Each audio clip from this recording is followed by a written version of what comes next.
allez bien. Alors nous revoilà aujourd'hui dans une nouvelle vidéo sur la chaîne 4e de couverture.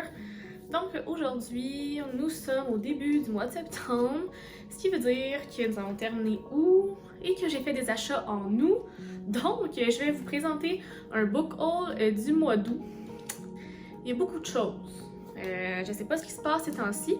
J'ai l'impression que tous les mois où je n'ai rien acheté à cause du COVID, là je me rattrape. Disons ça comme ça. J'ai fait comme une commande chez Québec Loisirs, une commande chez Book Outlet. J'ai reçu des livres en service presse, book numérique aussi. Fait que bref, j'ai vraiment comme abusé. Fait que sans plus attendre, je vous invite à liker la vidéo si jamais ça vous intéresse, vous abonner à ma chaîne et à mes différents réseaux sociaux si ce n'est pas encore fait. Et sinon, ben, je pense qu'on va commencer la vidéo tout de suite si on veut terminer. Allons-y!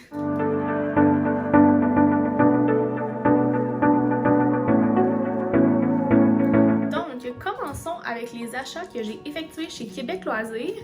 J'ai acheté 1, 2, 3, 5 livres. Je pense que c'est ça, 5 livres. Donc, le premier, c'est Les 3 petits cochons par Christian Boivin des éditions Ada. Donc, celui-là, je l'ai déjà lu en fait en lecture commune avec encore une page, mais je l'avais pas en papier. Puis je les aime tellement, les contes interdits, je les trouve tellement beaux qu'il me le fallait pour ma collection. Fait que, regardez ça là. Des petits cochons, c'est cute. Ensuite, j'ai acheté un deuxième conte interdit, soit Rumpelstiltskin par Maud Rockstuhl des éditions Ada, encore une fois. Celui-là, je ne l'ai pas lu, donc je l'ajoute à ma pile à lire. Et Jamais deux contes interdits sans 3. J'ai aussi acheté Cendrillon de Sylvain Johnson des éditions Ada, encore une fois, que j'ai ajouté à ma pile à lire pour le Pumpkin Autumn Challenge, si je me trompe pas. Donc, une petite lecture, hein? Une autre lecture en fait des contes interdits. Je les veux tous, fait qu'on commence à... Ça commence à être pas pire, là. Ma saga commence à se remplir. Je pense qu'il m'en reste pas tant que ça. Quoi qu'il en sort encore à l'automne, fait que j'y arriverai jamais, mais on avance.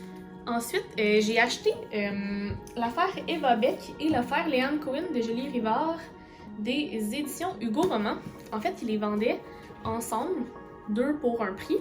Fait que j'ai aucune idée c'est quoi. Je crois que c'est comme un peu roman policier. Ça avait l'air vraiment intéressant. Fait que je me suis dit, why not?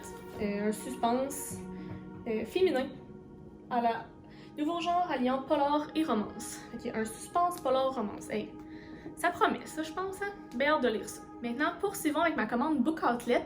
Donc, le premier livre que j'ai acheté, c'est Paranormalcy par Kirsten White des éditions Harper Teen.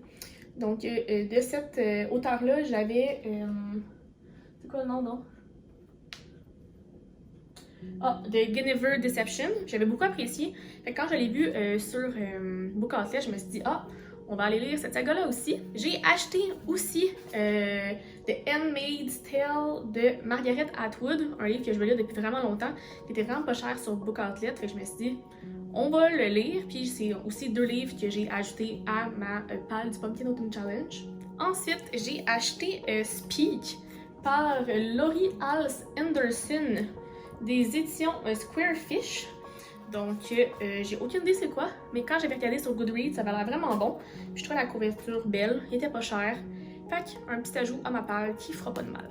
Aussi, j'ai acheté Spells de Apperlin Pikes des éditions Harper Teen. Donc ça, c'est la suite de Elle que j'ai lu pendant le week-end sans signer. Il était un petit peu magané, mais au prix que je l'ai payé, ça me dérange pas tant. Puis anyway, je veux dire, un livre, c'est fait pour avoir de l'histoire, c'est fait pour être traîné, fait que ça me dérange pas trop, mais j'ai hâte de poursuivre la saga qui a comme 5 tomes, fait que on continue avec le tome 2. J'ai aussi acheté le 10, 11, 12 de Pretty Little Liars en fait Sarah Shepard des éditions Harper Teen. J'ai les 9 premiers en français, puis il y avait comme la suite en anglais, fait qu'il y avait juste le 10, 11, 12, fait que j'ai arrêté cela, mais au moins ça avance dans ma collection. Je vais finir par finir cette saga un jour. Fait que je les trouve tellement beaux en plus, ils sont comme toutes colorés. Ça ajoute de la couleur à mon arc-en-ciel, j'adore. Je sais pas si vous en souvenez, mais lors de mon dernier book haul, j'avais fait des achats. En fait, j'avais acheté le tome 3 de C'est de Beauty Idol, fait que c'était Infamous d'Alison Noël. Mais je me suis rendu compte que c'était le tome 3, fait qu'il me fallait les 2 premiers. Donc je les ai trouvés, fait qu'il y a Unrivaled par Alison Noël et Blacklist par Alison Noël. Fait que, comme je sais que moi le 3e il ressemble à ça, mais j'étais pas capable d'avoir le premier dans le même style, fait que whatever, ça me dérange pas trop. Puis je le trouve quand même beau. Fait que voilà, fait comme ça, mais maintenant j'ai la trilogie au complet. Ça va mieux aller parce que lire juste le 3e, ça m'aurait un peu mêlé, je pense. Il aurait manqué un bout d'histoire, là, tu sais. Sur Book of Tête, il y avait quand même pas mal de Margaret Atwood, fait que j'ai fait quand même une sélection. J'ai aussi acheté Alias Grace des éditions McClellan and Stewart. Il y avait une bonne note sur Goodreads, je n'ai jamais entendu parler, mais la couverture était quand même nice, fait que why not? Puis j'ai aussi acheté Oryx and Crake des éditions Vintage Canada Random House. Puis c'est ça, c'est le premier livre d'une trilogie.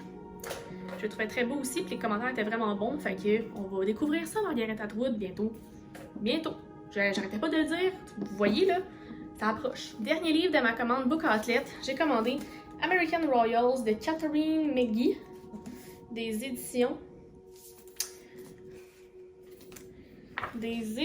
Random House New York. J'avais tellement entendu parler de ce livre-là, je le trouve tellement beau. Je trouve vraiment qu'il ressemble au Crazy Rich Asians dans le style. Fait que hein, j'en ai profité pour me procurer le premier tome. Si je me trompe pas, il y en a plus qu'un. Fait que on commence par ça. Bien hâte de découvrir ça. Ensuite, j'ai aussi passé une commande chez Luzerne Rousse. Donc je me suis procuré Maléficius, en fait Le Royaume de l'Hiver, Maléficius, livre 1 par Cynthia Carbonneau des éditions Luzerne Rousse. Je l'ai vu passer quelques fois sur Booktube. Et j'ai commandé le dernier roman de Stéphanie Perron, Porte à Linton, Les Damnés, livre 1. Puis, dans le fond, j'ai eu avec ça une espèce de petite médaillon, petite amulette avec un petit chat. Trop cute. Fait que je suis bien contente. Porte à Linton fait partie de ma palle du mois de septembre. Fait que je vais vous en parler très bientôt. Parlant de Stéphanie Perron, j'ai aussi fait l'acquisition de son roman Né autre, des éditions 3 Ita. Je sais pas comment ça se dit, mais bref. Dans le fond, elle vendait ses derniers exemplaires pour donner de l'argent à la cause de Yvan Godbout. Je me suis procurée, j'ai vraiment hâte de lire ça. Ça a l'air quand même assez facile à lire, c'est vraiment des grosses lettres, fait que on aime ça. On termine la vidéo maintenant avec les envois / service presse. Donc le premier, c'est un envoi par Julie Nadeau. Donc c'est Je t'ai menti parce que, dans le fond, c'est elle qui s'est auto-édité. Donc elle m'a demandé si je voulais le lire. Puis c'est comme une espèce de petit thriller, policier, tout ça. Fait que moi, ça vient me chercher. Fait que, bien hâte de découvrir ça. J'ai reçu de Virgolia Communication. Pourtant, je suis là de Camilla Sironi des éditions Au Carré. La couverture était trop belle. J'ai succombé. J'étais comme, oh my god. Bonjour Alice. Fallait bien que je pointe le chat pour que mon chat se fasse amélioré, hein? Je le trouvais juste tellement beau, ça avait l'air doux, fait que... Donc un petit livre bon pour l'âme, je sais pas trop, je vous en reparle. J'ai aussi reçu Terreur Downtown Eastside et Détresse au crépuscule de Jacqueline Landry des éditions David. Donc je l'ai reçu en e-book, donc c'est... en fait, une duologie, un peu roman policier, thriller. Le premier est quand même sorti d'un petit bout et le deuxième vient tout juste de sortir en août. Donc, j'ai bien hâte de plonger là-dedans. Et finalement, le dernier et non le moindre, j'ai reçu Règle numéro 1, Never Kiss Your Boss par Alex Parks des éditions Addictive. Donc, c'est comme une romance...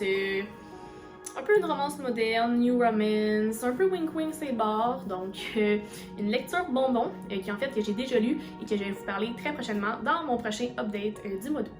Et voilà, c'est qui conclut mon book haul du mois d'août, 25 livres. Je vais mettre ça où? Pouvez-vous me dire ça? Ça rentre presque plus dans ma bibliothèque, là. Il va falloir que je gère ça. Ça sera pas de tout repos, mais en même temps je lis vraiment vite, fait que c'est le fun d'avoir des nouveaux livres, puis ça roule, puis tout, fait que écoute, je m'en plains pas. Mais on va espérer que les autres mois, on va se calmer un petit peu. Mais en même temps, je dis ça, puis regarde. Mois d'août, en fait, mes achats du mois de juillet, c'est intense. Là, au mois d'août, c'est intense. Fait que je peux rien vous promettre. Donc, dis-moi dans les commentaires si vous connaissez des livres que j'ai mentionnés. Comme ça va peut-être m'aider dans ma priorisation de lecture. Donc, quel livre je lire en premier. Si c'est pas le cas, faites le pouce en l'air. Abonnez-vous à ma chaîne et à mes différents réseaux sociaux. Ce n'est pas encore fait. Les liens dans la barre d'informations. Et sur ce, je vous souhaite d'excellentes lectures et on se reparle très bientôt. Bye bye!